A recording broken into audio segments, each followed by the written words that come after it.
వాళ్ళు deputy general secretary employees ఉన్నారు. Sir చెప్పండి, ఇప్పుడు మీరు మొన్న సమ్మె నోటీస్ ఇచ్చిన తర్వాత మీకు 20% డిఏ పెంచుతున్నామని చెప్పేసి కూడా ప్రభుత్వం నుంచి చెప్పడం జరిగింది. అంటే అది మీరు సమ్మె ఇవ్వకముందు మరి ఎందుకు అది పెంచలేదు? సార్ 20% డిఏ ఇయ్యారు, 2.1% డిఏ ఇచ్చారు. డిఏ అనేది రెగ్యులర్ ప్రాసెస్. డిఏ ప్రతి సంవత్సరం 2 సార్లు డిఏ ఇస్తారు. ఈ ప్రభుత్వం కొత్తగా ఇచ్చింది ఏం లేదు. 2.1 ఇవాళ మనము 2 పే స్కేళ్ళు, ఒక 2017 పే స్కేల్ ఏరియర్స్ గురించి మాట్లాడుతూ ఉంటే 2.1% డిఏ ఇచ్చినామని.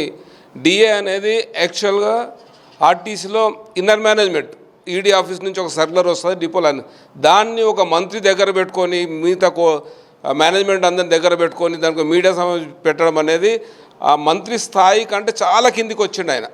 జనరల్గా ఆఫీసర్లు చెప్తారు ఒక డిఏ గురించి. ఇక ఈరోజు సమ్మె విషయానికి వస్తే, ఈరోజు సమ్మె అనేది ఇవాళ ప్రభుత్వం కానీ మేనేజ్మెంట్ కానీ ఈ సమ్మెకు పోవద్దు అనేది బయట చెప్తా ఉన్నారు. కానీ సమ్మెకు పోవాల్సిన పరిస్థితులు ఎప్పటి నుంచి వచ్చినాయి? దాదాపు గత సంవత్సరం మే నెలలో సమ్మె నోటీస్ ఇచ్చిన తర్వాత ఇండియా పాకిస్తాన్ వార్ జరుగుతున్నది కాబట్టి మీరు కొంచెం టైం ఇవ్వండి, దేశమంతా అటు చూస్తున్నదన్న సందర్భంలో జేఏసీగా మేము వాయిదా వేసుకున్నాం. సమ్మెను మేము విరమించుకోలేదు, వాయిదా వేసుకున్నాం. ఆ రోజు వాయిదా వేసుకున్న తర్వాత ఈ మధ్యకాలంలో రవాణా శాఖ మంది దాదాపు 10 సార్లు, నేను కూడా వెళ్ళాను, ఒక 10 సార్లు కలిసాం. ఆయన పోయినప్పుడల్లా ఒకటే చెప్తాడు, నా ద్వారాలన్నీ ఓపెన్ ఉన్నాయి, మై డోర్స్ ఆర్ ఓపెన్ అంటాడు ఆయన. మరి 2 సంవత్సరం నుంచి ఓపెన్ ఉన్న ద్వారాలు ఎందుకు తెరుచుకోవట్లేదు? ఇవాళ ఒక సింపుల్ అండి, ద్వారాలు ఓపెన్ అంటే ఎక్కడ పోవాలా? మీరు ఉన్నారు, ఇప్పుడు మీ టీవీ ఉన్నది, సార్ మేము ఛానల్ రెడీ ఉన్నది రండి అంటే మేము ఎక్కడ పోతాం? సిటీ మొత్తం తిరుగుతామా? పలానా పాయింట్ దగ్గర ఉన్నాం, మీరు రమ్మంటే మేము వస్తాం. ఈ రవాణా మంత్రి గారు కూడా ద్వారాలు ఓపెన్ ఉన్నాయంటే మీరు పలానా దగ్గర రండి, ఇక్కడ వెన్యూ ఉన్నది మాట్లాడదామంటే దాంట్లో అర్థం ఉంటుంది. అర్థం ఏం లేదు, మేము ద్వారాలు తెలిసి ఉన్నాయి మీరు రండి అంటే అది తప్పించుకోవడం తప్ప ఇంకోటి ఏం కాదు. ఇవాళ సమస్యలు చాలా పెరిగినాయి. మేము కాలుష్య రహిత వాహనాలకు వ్యతిరేకం కాదు, ఆర్టీసీ వర్కర్ కానీ ఆర్టీసీ యూనియన్లు కానీ జేఏసీ కానీ ఈవీ వెహికల్స్కి వ్యతిరేకం కాదు. కానీ ప్రొవైడెడ్ కాల్ ఏం జరుగుతున్నది? ఈ ఈవీ వెహికల్ తీసుకోవడం, కాలుష్య రహిత వాహనాలు తీసుకోవడం మూలంగా కాలుష్యం ఎంత తగ్గుతుందో మాకైతే ఆ పారామీటర్స్ తెలియదు. కానీ ఇవాళ కాలుష్య రహిత వాహనాలు ఈవీ వెహికల్ రావడం మూలంగా ఇప్పుడు హయత్ నగర్ 1 డిపోలో వచ్చింది, మియాపూర్లో వచ్చినాయి, రాణిగంజ్లో వచ్చినాయి, తర్వాత ముషిరాబాద్లో వస్తున్నాయి. అంటే ఎక్కడెక్కడైతే ఈవీ వెహికల్స్ వస్తున్నాయి అక్కడ డిపోలు ఖాళీ చేసేస్తూ ఉన్నారు. ఖాళీ చేసి ఆ డ్రైవర్స్ని, ఆ మెకానిక్స్ని ట్రాన్స్ఫర్ చేస్తూ ఉన్నారు. యాక్చువల్ ఆర్టీసీలో ఏంది, మా సెలక్షన్స్ ఏంటి? జోనల్ సెలక్షన్లు. స్టేట్ గవర్నమెంట్లో కూడా గ్రూప్ 3, గ్రూప్ 4 జరిగేటప్పుడు జోనల్ సెలక్షన్స్ జరుగుతాయి. ఒక జోన్లో సెలెక్ట్ అయిన వాళ్ళు ఇంకో జోన్కి పోవద్దు, చట్టం ఒప్పుకోదు. ఇవాళ హైదరాబాద్ జోన్లో సెలెక్ట్ అయిన వాళ్ళని తీసుకుపోయి నేను వరంగల్ పంపిస్తా, ఆదిలాబాద్ పంపిస్తా అంటే ఎట్లా సాధ్యమవుతుంది అది? అట్లాగా మెకానిక్ అంతా ఇప్పుడు ఈవీ వెహికల్స్ వచ్చినాయి. అసలు చాలా భారం ఆర్టీసీకి అది. ఆ వెహికల్ వచ్చేసి మన 40 రూపాయలు ఈపీకి కూడా తేవట్లేదు. మన మేనేజ్మెంట్ 61 రూపాయల నుంచి 65-70 రూపాయల వరకు వాళ్ళకి కాస్ట్ పర్ కిలోమీటర్ కాస్ట్ ఇస్తూ ఉన్నది. మరి ఇంత కాస్ట్ వాళ్ళు 40 రూపాయలు తెచ్చే బస్సుని 20 రూపాయలు కలిపి వాళ్ళకి ఎందుకు ఇస్తున్నాం మనం? ఒక్కొక్క బస్సు మీద దాదాపు 30 నుంచి 40 లక్షల రాయితీ వస్తుంది గవర్నమెంట్ నుంచి. ఆ రాయితీ ఏదో గవర్నమెంట్ తీసుకొని ఆర్టీసీ మేనేజ్మెంట్ తీసుకుంటే మనకి ప్రజలకు కూడా భారం తగ్గుతుంది, టికెట్ల భారం తగ్గుతుంది. మన డ్రైవర్ ఉంటాడు, మన మెకానిక్ ఉంటాడు, బాధ్యతతో ఉంటాడు కాబట్టి దాంట్లో ప్రజలకు హితం ఉంటుంది. కానీ వాళ్ళ ఎలక్ట్రిక్ వెహికల్ రావడం అనేది చాలా పెద్ద థ్రెట్, ఆర్టీసీకి థ్రెట్, ఇది సమాజానికే థ్రెట్. ఎందుకంటే 2000 బస్సులు వస్తున్నాయి ఇప్పుడు సిటీకి, దాదాపు 2000 బస్సులు వస్తూ ఉన్నాయి. 2000 బస్సులు ఇవాళ 2.6 నామ్స్ ఉంటాయి డ్రైవర్లు. 2000 బస్సులు అంటే దాదాపు 5000 మందికి ఇక్కడ గవర్నమెంట్ ఉద్యోగాలు వస్తాయి. కానీ వాళ్ళు ప్రైవేట్ యాజమాన్యం, ప్రైవేట్ ఇప్పుడు జేబీఎం కానీ ఎలక్ట్రా బస్సులు రావడం మూలంగా కాంట్రాక్ట్ డ్రైవర్లను పెట్టుకుంటూ ఉన్నాం. ఒక్క ఆర్టీసీ లోగో ఉంటుంది, ఆ బస్సుకి ఏముంటుంది?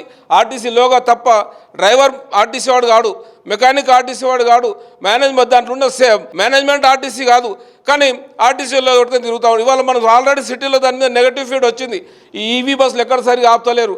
ఎందుకు ఆపుతలేరు? కాంట్రాక్ట్ డ్రైవర్ బాధ్యత లేదు. కానీ పేరెవరికి పోతుంది? ఇవాళ ఆర్టీసీ యాజమాన్యాన్ని పోతూ ఉన్నది. దాంతోపాటు కూడా సుశిక్షితులైన డ్రైవర్ లేకపోవడంతో చాలా ప్రమాదాలు జరుగుతాయి. దాంతో ఆర్టీసీ కూడా చెడ్డ పేరు వస్తుంది. మనం చూసుకున్నట్టయితే ఒక శ్రీనగర్ కాలనీ కూడా ఒక పాప చనిపోవడం, దాంతో బాగా చెడ్డ పేరు వచ్చింది. యాక్చువల్గా ఆర్టీసీలో ఒక డ్రైవర్ నియామకం కావాలంటే గూడ్స్ వెహికల్ కాదు, ప్యాసింజర్ వెహికల్ 5 సంవత్సరాల లైసెన్స్ ఉండాలి. మనకున్న parameter passenger vehicle 5 years service ఉన్న వాళ్ళనే ఆర్టీసీ సెలెక్షన్ చేస్తుంది. ఇవాళ మీరు చూడండి, ఏ డ్రైవర్ కూడా ప్యాసింజర్ వెహికల్ డ్రైవర్ అసలు లైసెన్స్ ఉన్న డ్రైవర్లే లేడు దాంట్లో. ఇంకా ఇక్కడ గమ్మత్ మేము మీడియా ముఖంగా చెప్తా ఉన్నాం. ఇవాళ వచ్చిన ఈ డ్రైవర్స్ ఉన్నారు కదా, అసలు తెలంగాణ ఎందుకు వచ్చిందని మా నిధులు, మా నియామకాలు. ఇవాళ ఈ వెహికల్స్ మీద మీరు మీ మీడియా వైజ్ చూడండి, ఆ డ్రైవర్ని అడగండి, తెలంగాణ వాళ్ళు లేరు.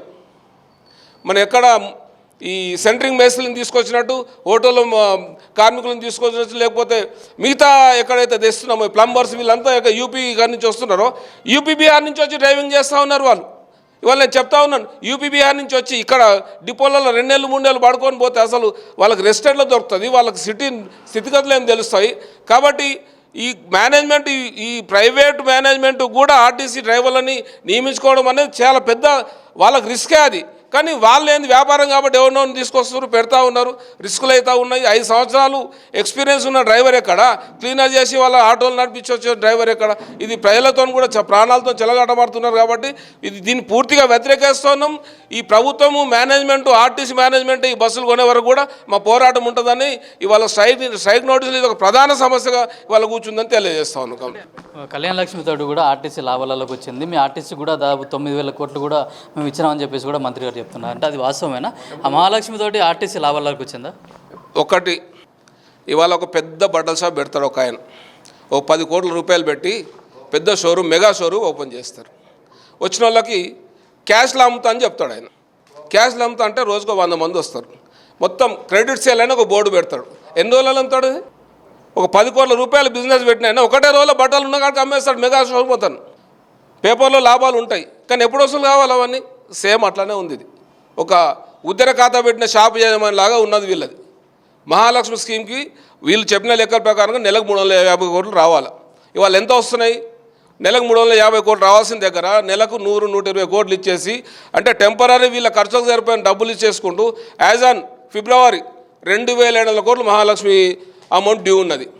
తర్వాత స్టూడెంట్ బస్ పాస్ల పైసలు ఇవ్వలేదు, ఎన్జిఓ బస్ పాస్ల పైసలు ఇవ్వలేదు, ఫిజికల్ ల్యాండ్ కార్డు వాళ్ళు బస్ పాస్లు ఇవ్వలేదు. గవర్నమెంట్ అప్పుడు మీటింగ్లో వాడుకుంటూ ఉంటుంది సర్వీసెస్ని. ఇవాళ ఏ డబ్బులు ఇవ్వలేదు. అన్ని కలిపితే దాదాపు 7,000 కోట్లు net due to the RTC from government. మరి ఏమి ఇవ్వకుండా ఇవాళ మనకు దీంట్లో అసెంబ్లీ బడ్జెట్లో 3,000 కోట్లు పెట్టారు. ఇవాళ సీసీఎస్లో డబ్బులు అట్లాగే ఉన్నాయి, పిఎఫ్లో 1200 కోట్లు ఇవ్వాలి.